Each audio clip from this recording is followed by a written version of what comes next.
Бұл әлемде ашуланбайтын адам болмайды екен, жақсылар. Ашуланбайым деген адамның өзі статистика бойынша аптасында 3 рет немесе 5 ретке дейін ашуланып қояды екен. Бұл шындықты барлығымыз мойындаймыз. Кейбір адам күніне де пәлен рет ашуланып қойып жатады. Ал енді ашуланған кезде ашуды қалай жеңдіреміз? Ашуды ақылмен жеңдірмесе жеңілмейді екен.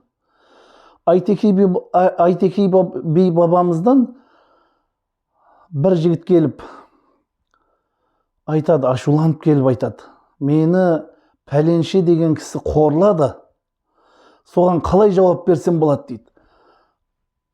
Сонда Айтеке би бабамыз айтады: сабыр қыл дейді, ашуыңды сабырға жеңдір дейді. Жаңа ашуланып келген жігітке айтып отыр: ашуыңды сабырға жеңдір. Ашу шайтаннан, сабырлық Алладан дейді. Ашуланып тұрған кезде шешім қабылдама дейді. Ашу ақылыңды тұмшалайды деп айтқан екен. Ашу ақылыңды тұмшалайды. Сосын опық жеп жүресің дейді. Яғни ашуланып тұрған кезде шешім қабылдап жіберме. Ашуланып тұрып барып, сондай бір қиын, сондай бір ұрыс керіс шығап жүрме деп отыр. Ақылыңды тұмшалайды ашу. Міне сол Айтеке би бабамыздың ақылын тыңдап, жаңағы жігіт ойланып, сабырға келіп, ешкіммен ұрыспай қайтқан екен.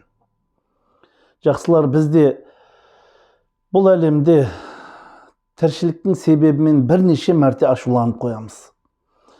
Пайғамбарымыз саллаллаху алейхи вассалам хадисінде айтты: ең мықты адам кім білесіңдер ме деп сахабалардан сұрады. Сонда әрқайсысы әртүрлі мықтылықты айтып жатыр. Ең мықты адам мынадай адам, ең күшті адам мынадай адам деп айтқан кезде пайғамбарымыз саллаллаху алейхи вассалам айтты: ең күшті адам ашу келген кезде ашуын басқан адам күшті деді.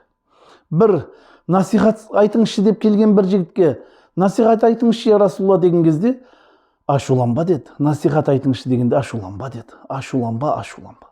Міне жақсылар, ашу дұшпан, ақыл дос, ақылыңа ақыл қос деп Абай атамыз айтқан екен.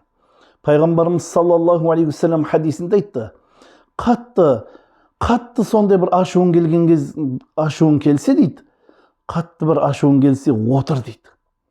Отырғанда да ашуың басылмаса жат дейді. Яғни біз отбасымызда да, әке-шешеміздің алдында да, әйеліміздің алдында да, жұмысымызда да, достың алдында да ашуымызды ақылымызға жеңдірейік.